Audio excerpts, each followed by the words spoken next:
minutes. I have what, 8 minutes? 8 to 12 minutes. 8 to 12 minutes, okay.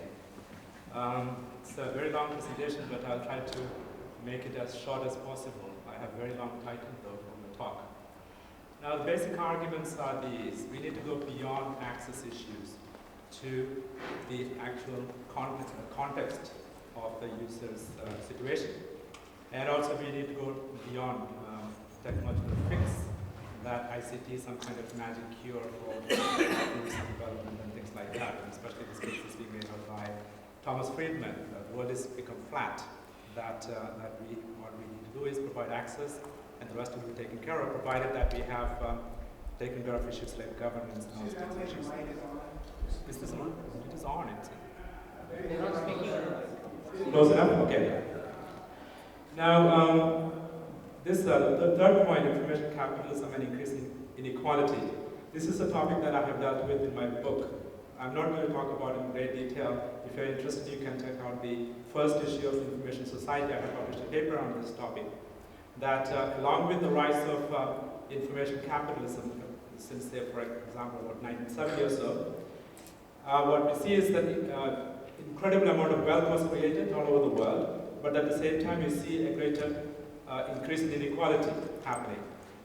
And also, I'm not going to talk too much about that. If you have questions, you can ask me after the end of the presentation.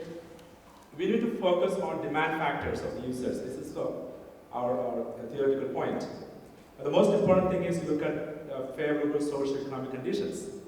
And in this context, we wanted to contrast Kerala with another state in India, Andhra Pradesh, which has been talked about a lot in terms of Andhra Pradesh's endeavor to create an IT industry and also to spread IT to rural areas. So we conducted a field survey. It's not a very comprehensive survey. It was done last year. It's sort of a pilot survey that we are going to do more in the coming years in discussion. So I will go skip this part. I will say a few things about the theoretical background, which is basically the capability and entitlement literature that Amartya Sen and many others have talked about within the context of social choice theory. That two persons having command over the same resource, say for example information, may not be equally well off. What an individual achieves as a consequence of command over resources depends on the personal features of the individual as well as the social context in which she functions. So the supply or diffusion of ICT in itself does not give an individual the capabilities. So this capability depends on whether she has the right social conditions to make use of ICTs. So the field survey, as I mentioned, was conducted last year. We selected 2 rural locations. The survey was actually conducted by my collaborator, Jan Thomas.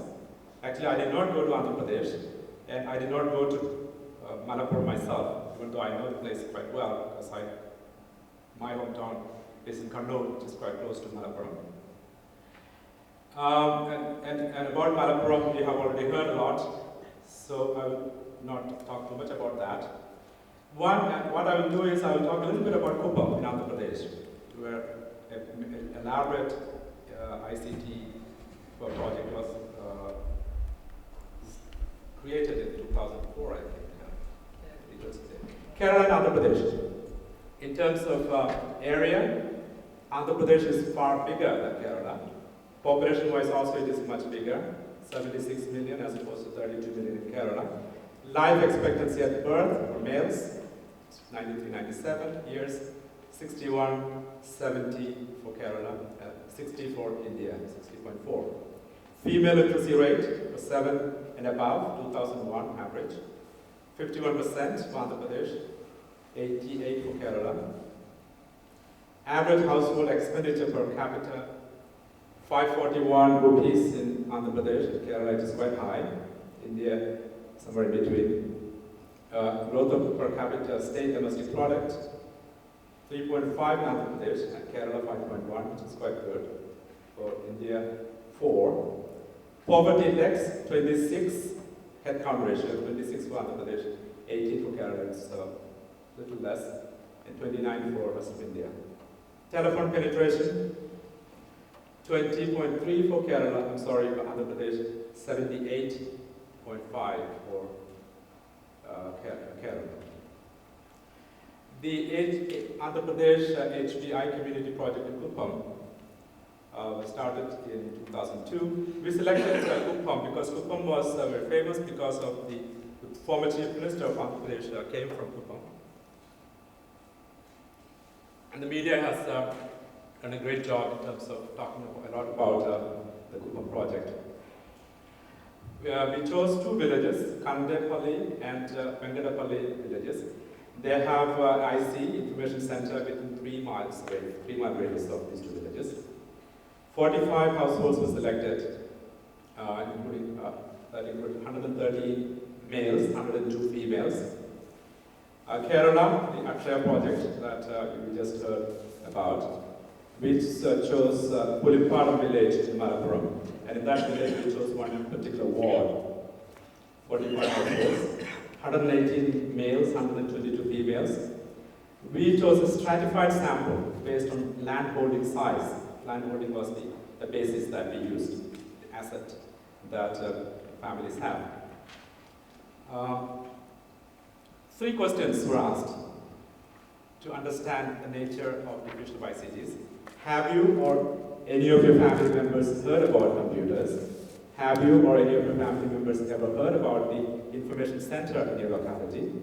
Have you or any of your family members ever made use of the services of the IC in your locality? So the findings correspond to our usual assumptions about the social context of the users. There's nothing extraordinary here. We found out that the disparities are much less in Andhra Pradesh, in Malappuram, than in Kuppam. Indicators of computer diffusion, Kuppam and Malappuram. Households in which at least one member has heard about computers, Kuppam 28, Kerala or 45, number 45, 100%. Households in which at least one member has heard about the IC, Information Center, Kuppam 18, Malappuram 41, very high percentage there for Malappuram. Household in which at least one member is aware of the services of the IC, 10 in Kuppam, 32 in Malappuram. Households in which at least one member has made use of the services of IC, 8 in Kuppam and 29 in Malappuram. Awareness and use of computers, Kuppam and Malappuram. At least one member has heard about computers, Kuppam 28.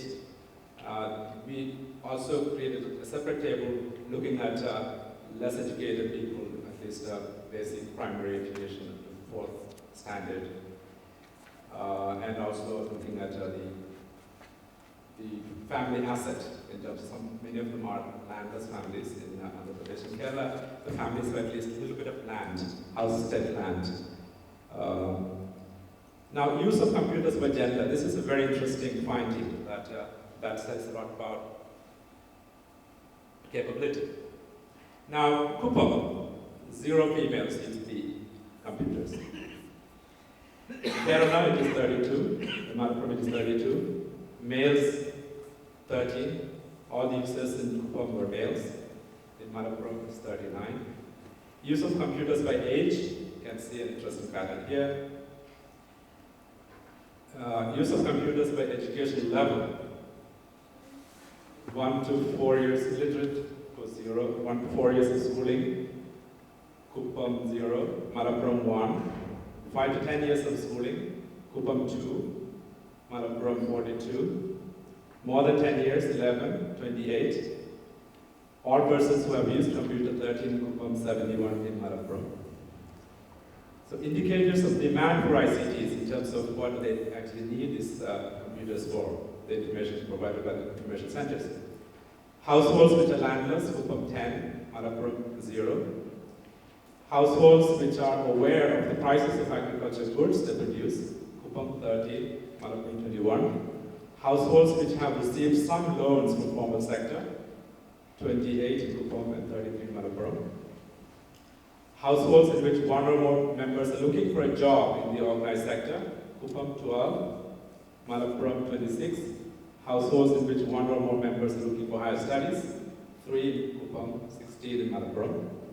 Households in which one or more members have visited a government office at least once, 37 in Kupang, 42 in Malappuram. So, what do they say? What does this data say? The social divide and digital divide reinforce each other. This is something that we found out. In Kupang, persons who have used computers were better educated. They also belong to relatively richer households. There were only 7 households in which one or more members used a computer in Kupang. And the median land holding for these households was 3.04 acres. And median for the whole sample was 0.71 acre. These 7 households also accounted for 73% of the sample with high school or above education. And as I mentioned earlier, no woman in Kupang sample used a computer. In Malappuram, the situation was better for persons in poorer households, largely due to higher literacy and educational opportunities. There were very striking examples. There were 2 Muslim women, 22 and 23 years old, in the sample studying for postgraduate courses, belonging to poorer households who have only about 0.1 acre of land. Both were well versed in using computers and were looking for jobs through the internet. Unlike Kupang, computers were facilitators of social and economic mobility in Malappuram. What can explain the difference? Kerala has a history of public action that helped to create favorable social and economic climate, like land reform, mass literacy, better public health, roads, telephones, and so on and so forth. AP has yet to introduce any of these measures in any meaningful manner. And high social and economic inequality in AP compared to Andhra Pradesh. So Kerala has favorable conditions, but it can do far better than what it has achieved so far. Kerala lacks any clear policy guidelines on harnessing ICTs for innovation, productivity growth, job creation, becoming a knowledge-based economy. I'm sure the secretary here might differ with me on this score, but I'm sure you can tell more about that. It was 2004 and today we are in 2005. Okay, all right. AP is ahead of Kerala in terms of IT industry promotion and infrastructure investment. If AP can create, Andhra Pradesh can create the same social conditions like Kerala, it can outperform Kerala. So I'll stop here.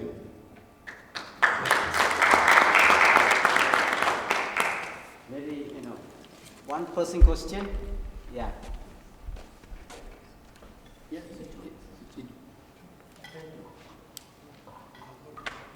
Okay.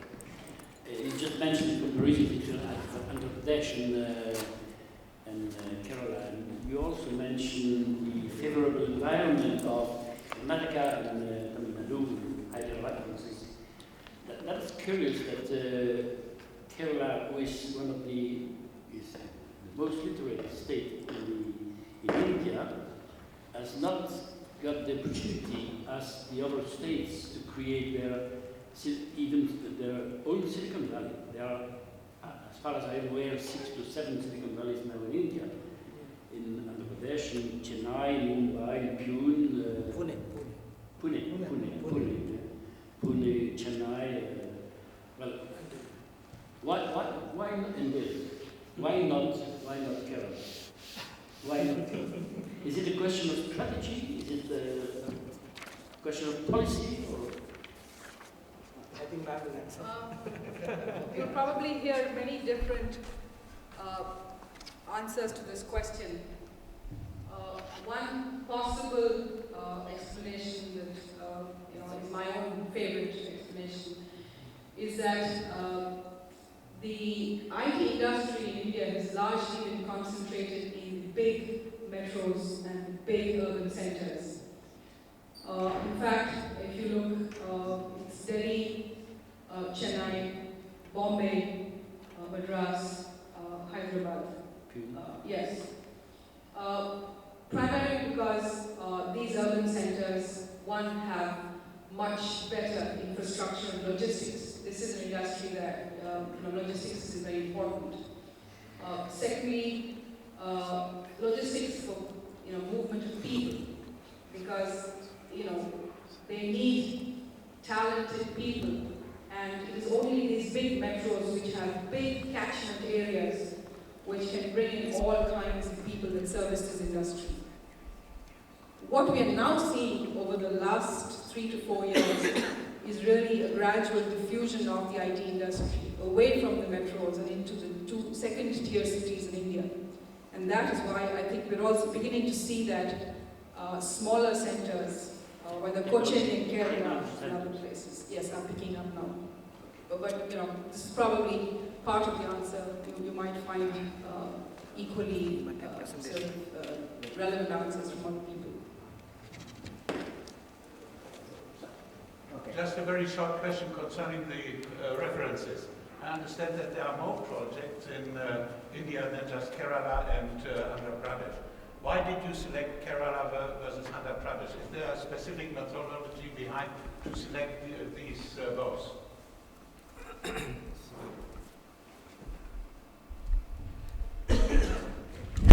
It's a very interesting question.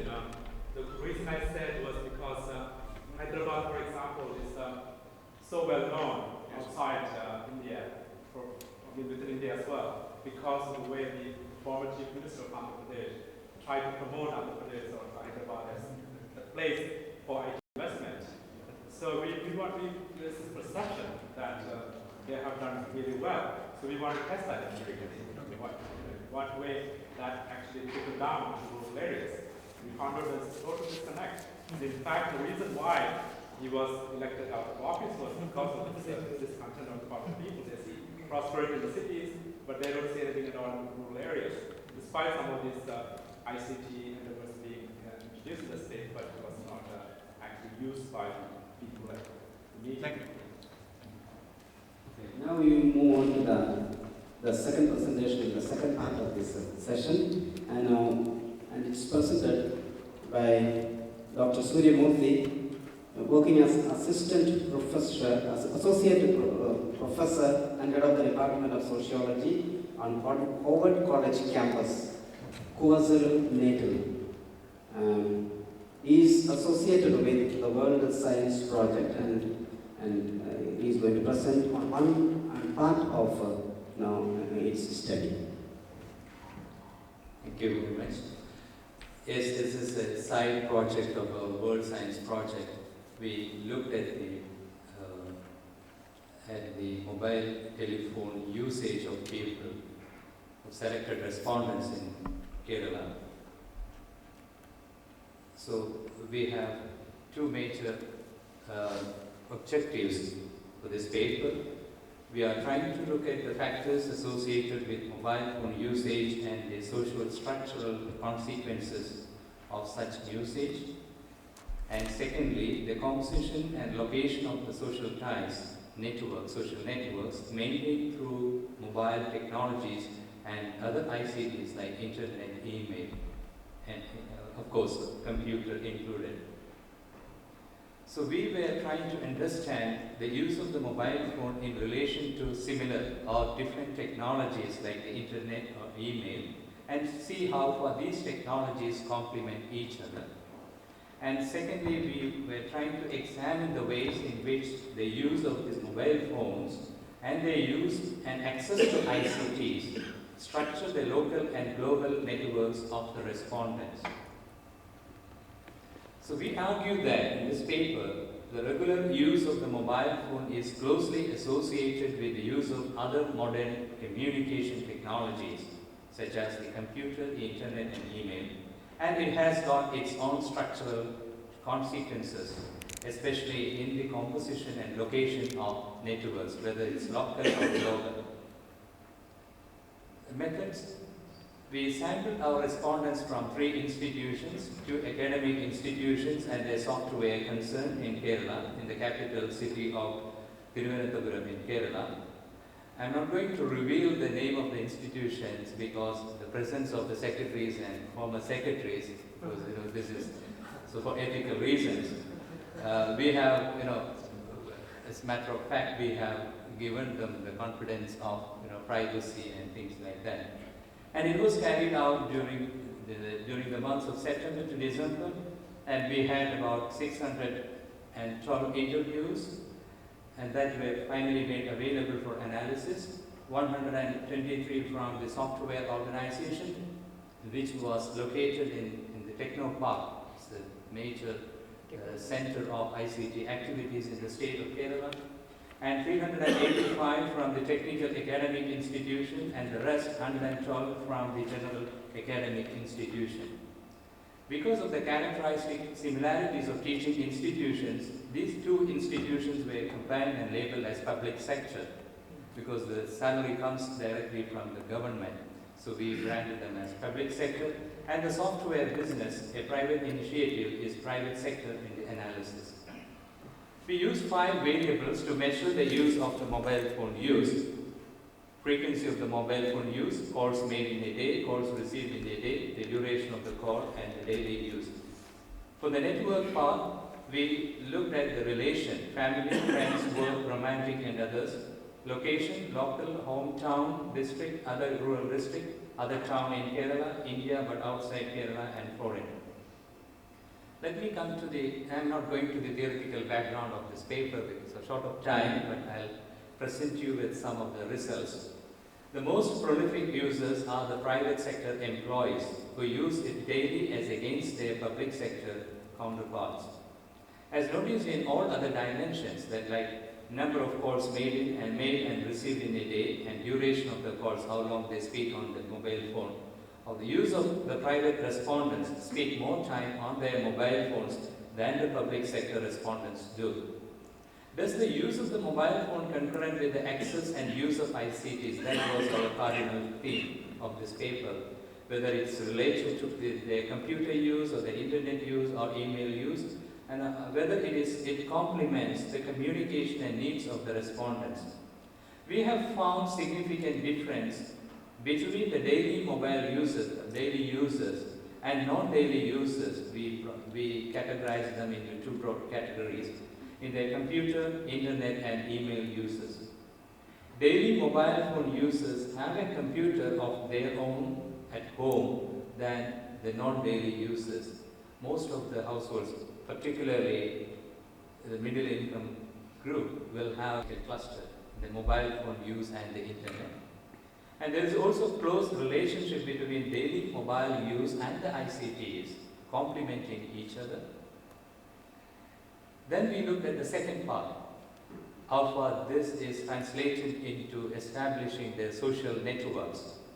Are the social networks of individuals influenced and shaped by the communication technologies they adopt, possess, and use? Daily mobile users have more mobile phone and email network contacts than the non-daily users, and vice versa, for face-to-face, letter, and landline network ties, the ties you establish through these media.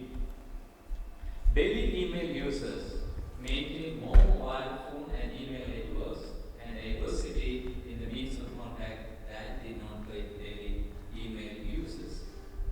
Non-daily mobile and email users maintain more family network contacts than the daily users. Friendship and romantic networks are more for the daily mobile and email users. In the composition of work networks, that means the network you establish at your workplace, we could not find any significant variation between the daily and non-daily users of mobile phone. Daily users, both mobile and email, do not have much local contacts. This we consider as a very important finding in our paper, like the non-daily users. And you see, they don't have much local contacts in terms of their networks within the capital city of Trivandrum or hometown, their hometown, or other town and other rural districts in Kerala. The daily users have more non-local network contacts outside Kerala and India. That means you will have more global networks, if you are a regular user. We also calculated the index of the non-external ties. So the index of external non-local contacts is significantly high for the daily mobile and email users, not just for mobile users. Daily mobile phone and email users tend to develop and maintain more global contacts than their non-daily counterparts. Gender, sector, marital status, and frequency of mobile phone use As for friends network, the networks you establish within the circle of your friends, factors such as age, gender, sector, that's public and private. Again, we have categorized into sectors of professionals and non-professionals. Marital status and frequency of email use, independent factors. Work networks of the respondents are found to be associated with gender, professional nature of the job. If you are a professional, like we have a lot of software engineers and academicians, lecturers and professors. And on the other hand, we had administrative supportive staff, like those who are managing the department and the centers. So they were related to their marital status, married or single. Locational diversity of networks is found to be closely related to your age, your educational background, educational achievements, professional nature of job, if you are a professional or not a professional, and frequency of mobile phone use and email use. Email rather than the mobile phone is a determinant factor in family networks, friends networks, and locational diversity of networks. So you'll be using more email if you want to establish your global contacts. The respondents either tend to use multiple technologies, we call it technology cluster, to interact with others, or are oriented towards traditional face-to-face methods. All technologies are not equally relevant to this technology cluster, as landline and cell phones are substitutional, while cell phones and email are complementary. Thank you very much.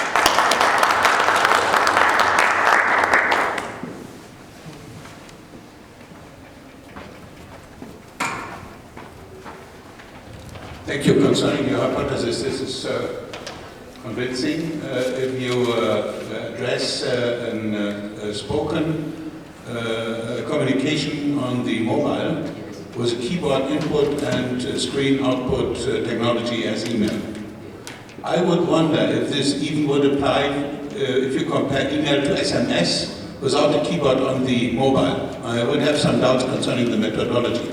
But in general, I think you cannot say that there is a comparability between these two media, because if you address more complex content, such as MMS on a mobile, compared to multimedia input on the PC via the internet, then you find a significant difference. Because what you see if studying, for instance, GSM or iMode and the first few UMTS applications of MMS, that this is extremely simple, which is handleable with these kind of keyboard, of input devices, compared to what you do with a terminal. So I think the comparability addresses simple channels, which is adequate, indeed, for your area of research. And moreover, I think SMS is not as well developed over there for evident reasons, because it's indeed more complicated to input. So in this sense, I absolutely agree, but I would a bit change the hypothesis as to apply to specific kinds of communication with simple content. I agree with you. You see, when we were doing this study in 2002, we have data on the SMS usage as well, which has not been presented in this paper. It's only part of that study. And we have found that it was not as widespread as the voice, the speaking on the phone. It was but now I understand that after 3 years, it has become very common. And if you do a similar study at this point of time, definitely there will be different dimensions of this usage, like SMS and MMS. So thanks for your feedback on this when we write this paper, and we'll keep it in our mind. Thank you very much.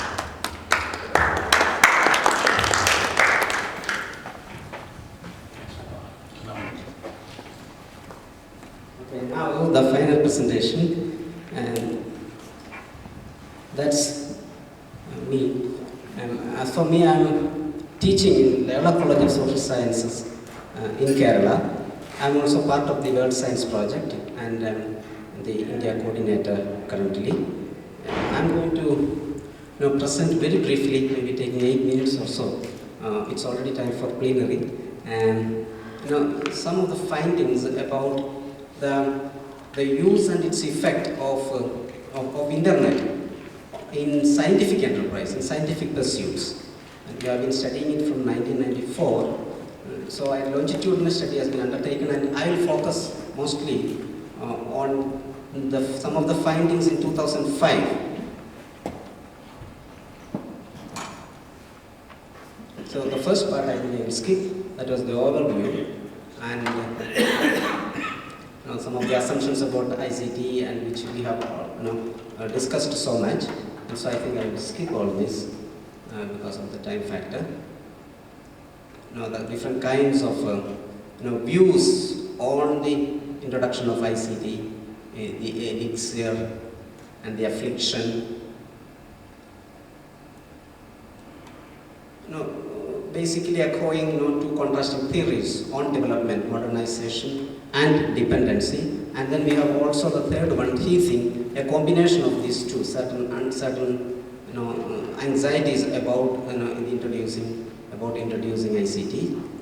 And one of the positions that the project has taken, that internet as a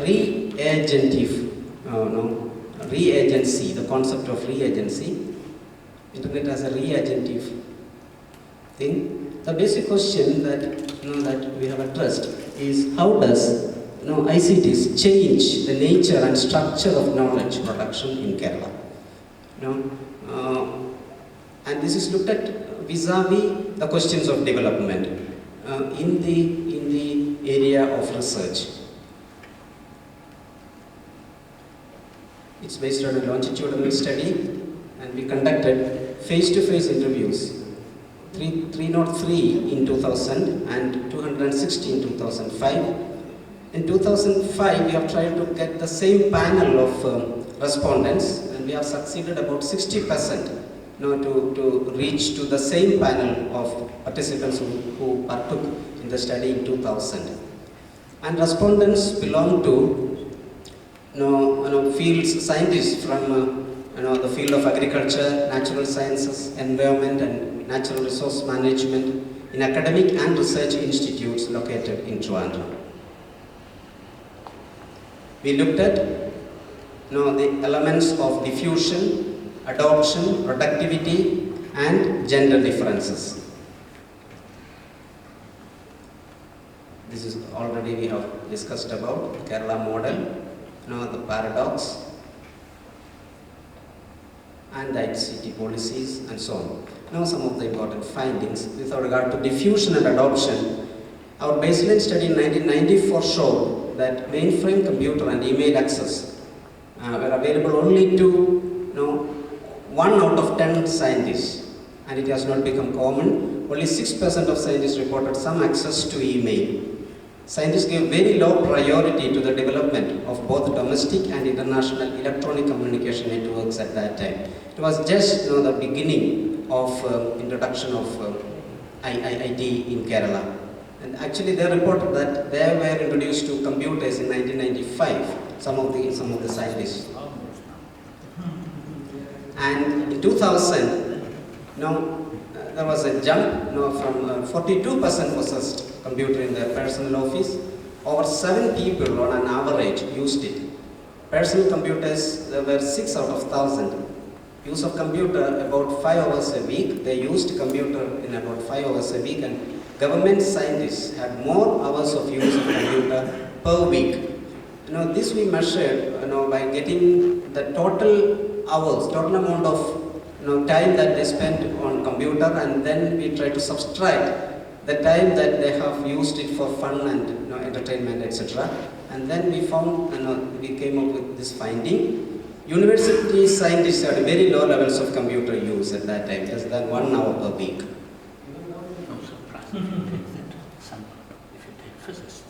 Only a minority had a PC in their personal office, although available at work. PCs are not so much personal computers as public computers. This we found very important in terms of their productivity. 3/4 of scientists with home computers were connected, and majority described themselves as internet users. Now this is their self-definition of using computer, but then we have divided this, sort of made 4 types of internet users, computer users and internet users, like the self-defined users and those having access to computer, and then those having some experience about computer, not just access but having experience, and then finally those it has become a practice, practice that has its effects on their behavior, style of life, etc.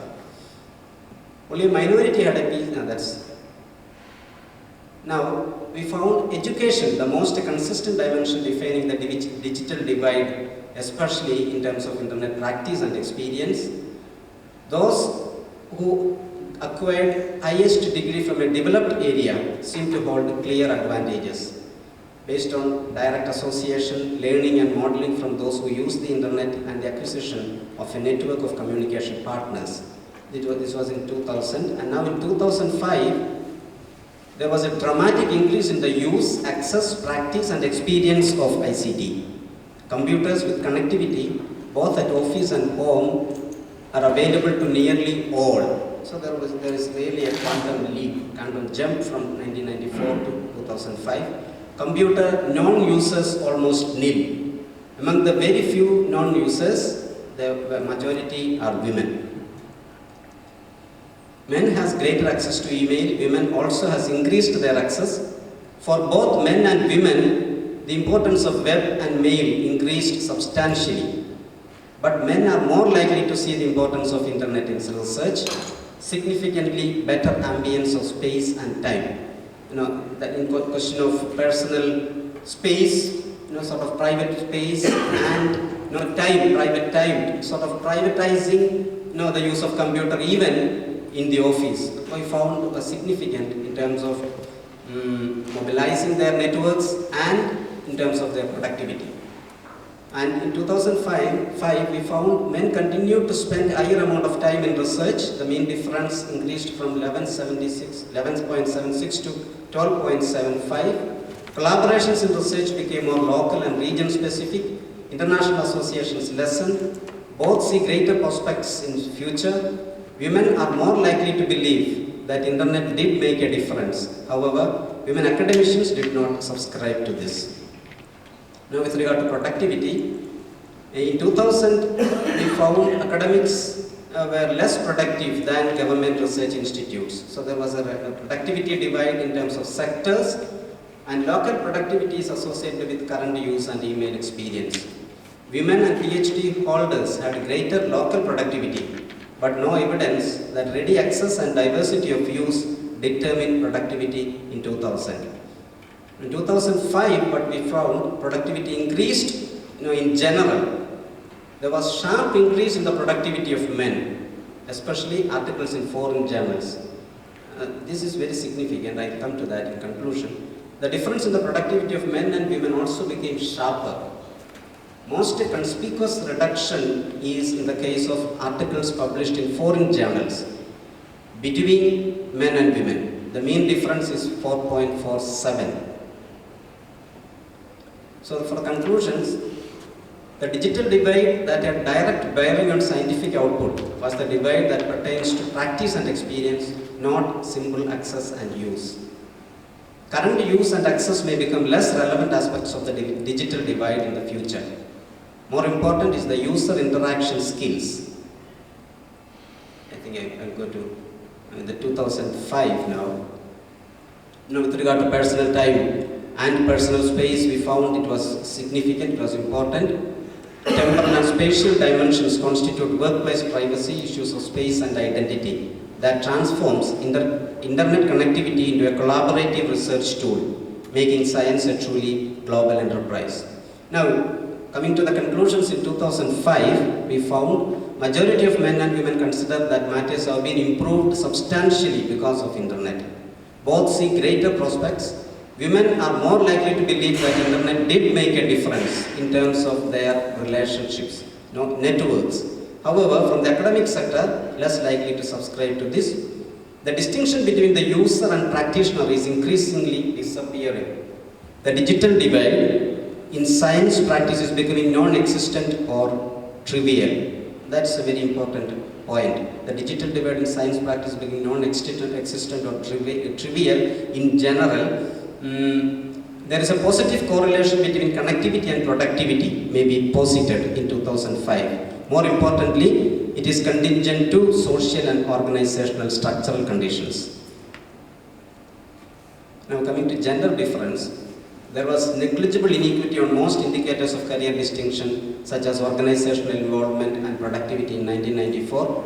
Fewer women possessed the doctoral degree.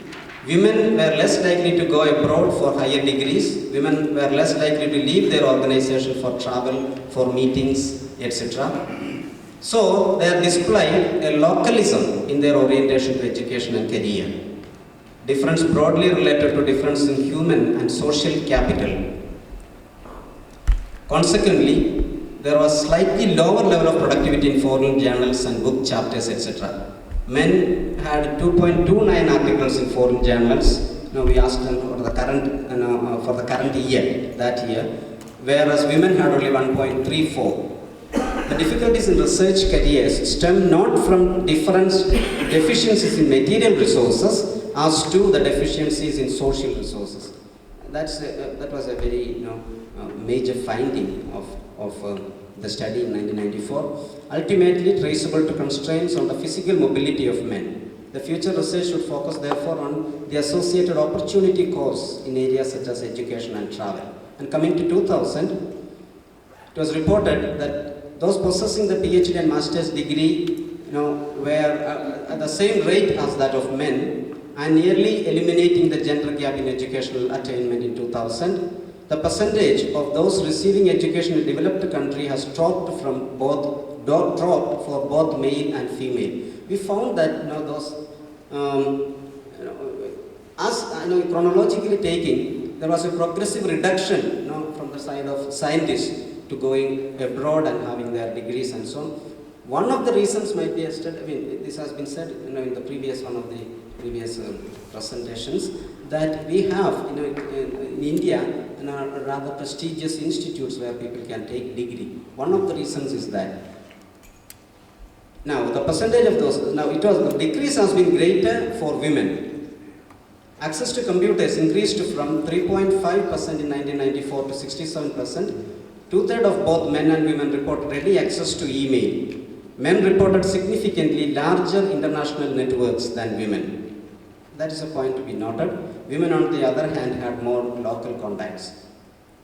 Higher education and internet access increased dramatically in 2005, but localism has not been reduced significantly and may be increasing. Sorry, this is in 2005. Difference in organization environments and pattern of social relationships became more pronounced, and this cast doubt on the presumption that the removal of communication constraints will reduce career differentials resulting from the mobility constraints on women professionals. That was the most significant finding with regard to gender disparity in 2000. In 2005, we find there is a dramatic turn in education. Women started even superseding men. Slightly higher percentage of women having doctorate degree. Particularly, a marked increase in the case of women professionals in universities. Educational and organizational localism still became far more pronounced. Gender parity in professional activities and organizational resources continues to prevail. There is lesser collaboration, external collaboration and professional contacts, lesser participation in regional, national, international meetings, and much sharper drop in productivity. That is a very, very significant thing. Highly reduced rate of articles published in foreign journals. Men reported significantly larger international networks than women. Women, on the other hand, had more local contacts. So there is weaker external social ties for women. The conclusion, therefore, is that the shift to internet-based science has not yet translated into occupational benefits for women, although it enabled them to circumvent global isolation, but not organizational localism as expected. Transcending social capital necessitates addressing the patrifocal orientations in the professional climate. And that is the crux of the matter, reducing gender inequities in the knowledge sector of Kerala. Thank you.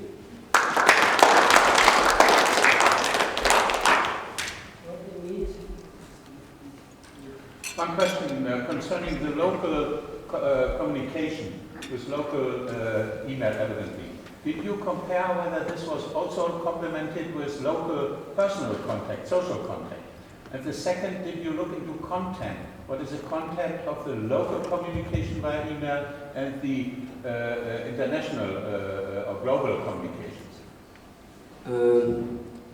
We have looked at this, but coming to the age, there were different age groups from 30 to the retirement age. So they were different. He asked about the age group. Now, with regard to this communication pattern, we have looked at, and we found that was that women tend to, in the later stage, in the later phase of our study, women tend to have more international contacts. Now, that was revealed in the qualitative study, but somehow it was found in the quantitative study that they were rather restricted to their local contacts. But qualitative study today, Anderson was presenting that in the qualitative study, it was found that they had more international contacts. So in that way, circumventing their isolation, but at the same time, it did not have any effect on their productivity. They seem to be more locally centered and based. Thank you. Yeah.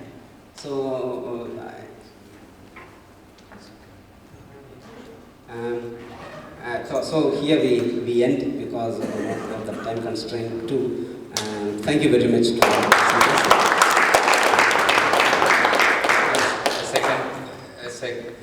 Concluding request, I would like to make a request to senior bureaucrats from Kerala, because all these studies should be reflected in the policy formulations. I think they are most important for us. We have been doing this study since 1994, and Govindan Parekh has also been involved in doing studies like. We would be very grateful to people like you if you make use of these studies, and these papers are available freely on our website. We have spent thousands of... Yeah. And not from here, no, we have the website. Yes, so that would be very good. We have spent a lot of dollars and the resources on this study, and we have continued to do this study, and we will be very grateful to you, and thanks for your participation. Thank you very much. We just take a very short break and come back for the plenary session. Yes. Shall we start in 5 minutes time? 5-10 minutes time? 10 minutes.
They're available in the website.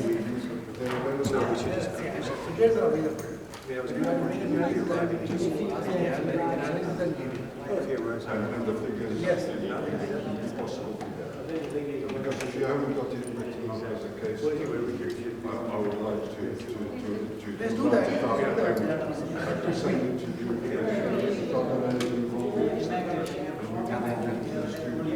The best thing is you send a questionnaire to me. Right. You send a questionnaire to me, I'll answer that, which you can advise. Right, that's the best thing. You send a questionnaire, I will give the reply. You analyze and have your own. The starting point would be the new information that you can. That's what I said in the questionnaire. You put all the questions. How much money you have spent on this, how much money? You don't remember? I may not remember the nature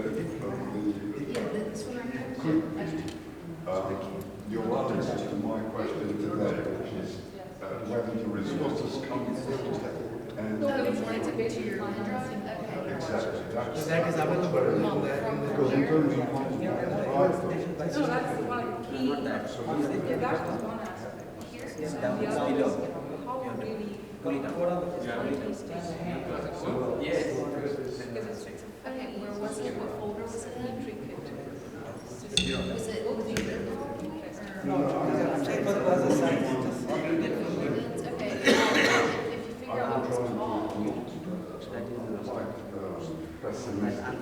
rather than everything, because everything is push. It's in the And there's one example that you did really start on the social point of view. Instead of looking at this and technology, what can we do with it? And these other needs, what can we do with the technology? That's we have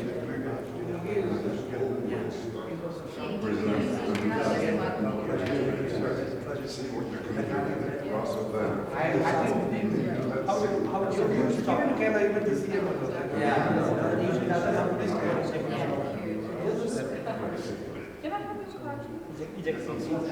forgot to bring music cards. I have to just have to apologize that somebody else is That's okay. working. As long as they're functional, that's fine. Yeah, it's functional and it's up to date.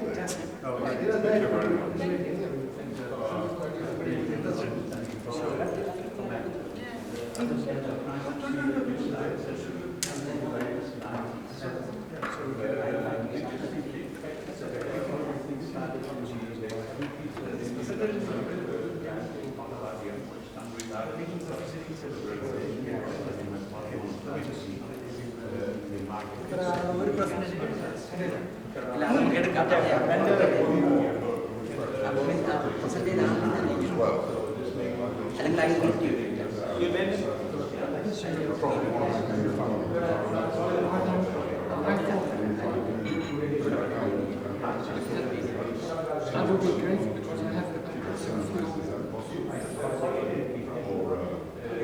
Funding by outside.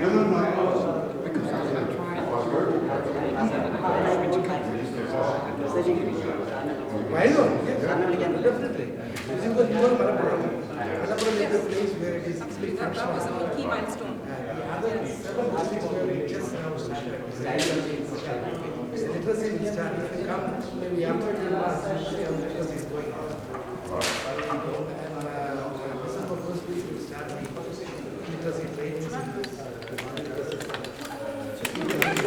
January. There will be 7 districts where it is going. So if you come by January,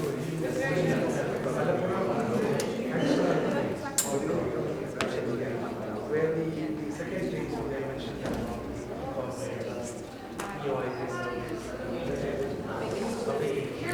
payments happening. So you will see one happening place and one the other one which is the initial phase where the sentence becomes operational where the use of the technology people come and study. So this is So if I were funding to come over and see you, show me where. yeah, you just help me and you just email me and make the arrangement and help you how to move around and all that. So they can do. I can give some mobility support. I can give. Mobility support can be given by me.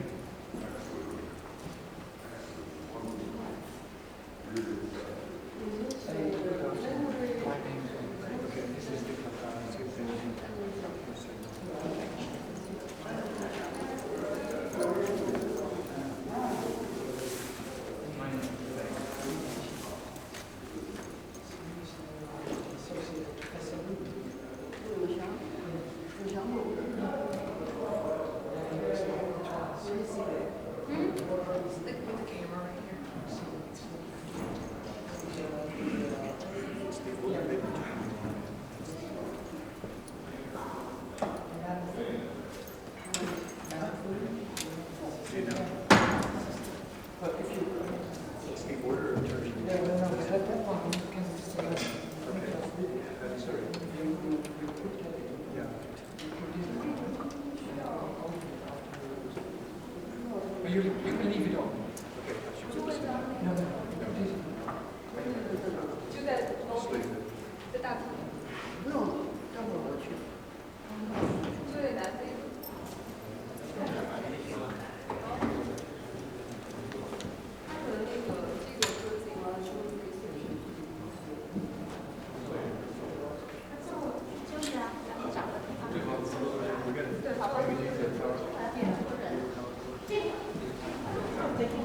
Thank you.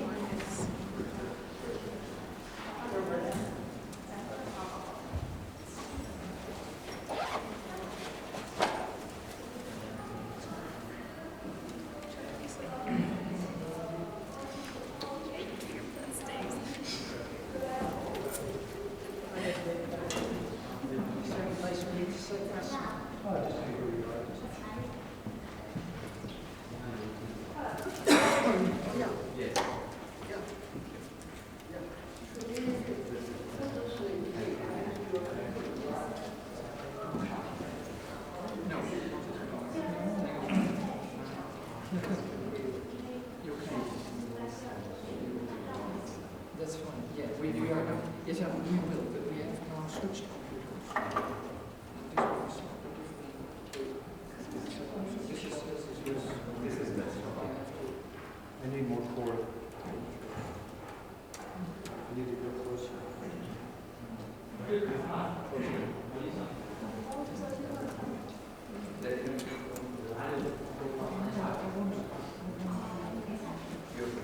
No, I want the references.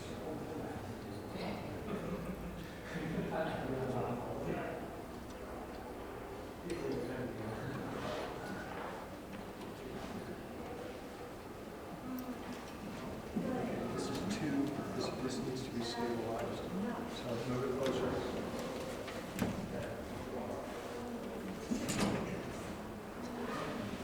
Okay.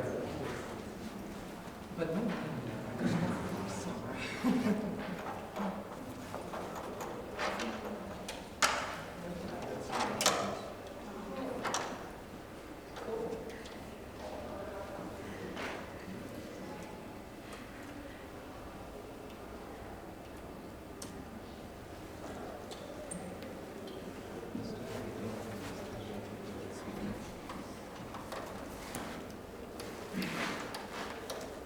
because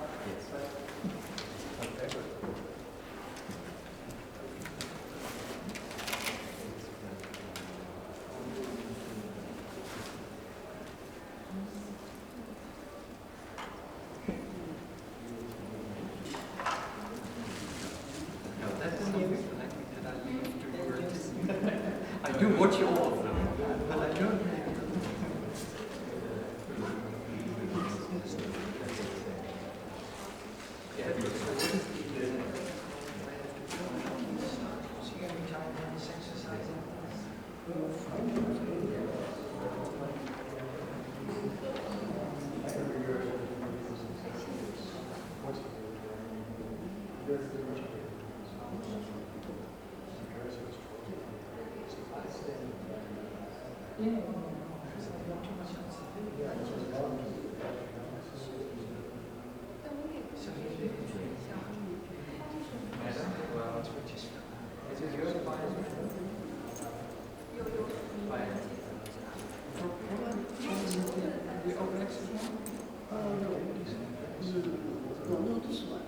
This one? 11, 15.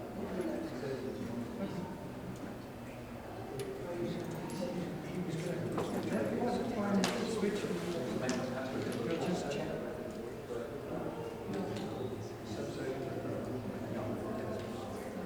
This is what you want? Yes.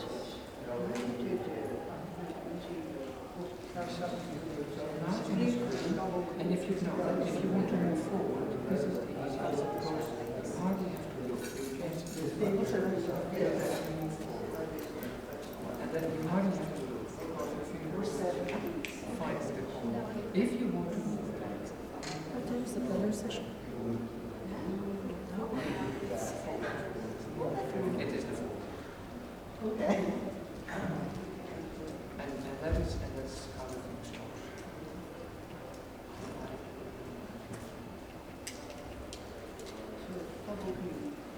yeah, but I suppose someone else will do it. But if you double click, then I suppose someone else will do it.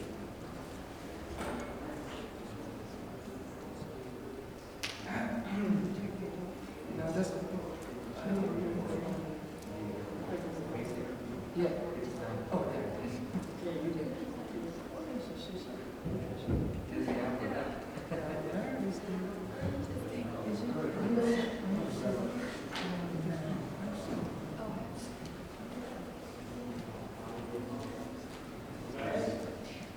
Yeah?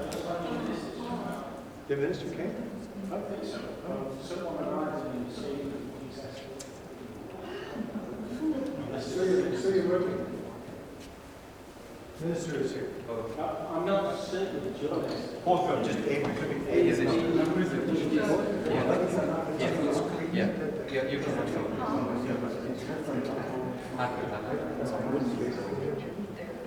Oh, fine.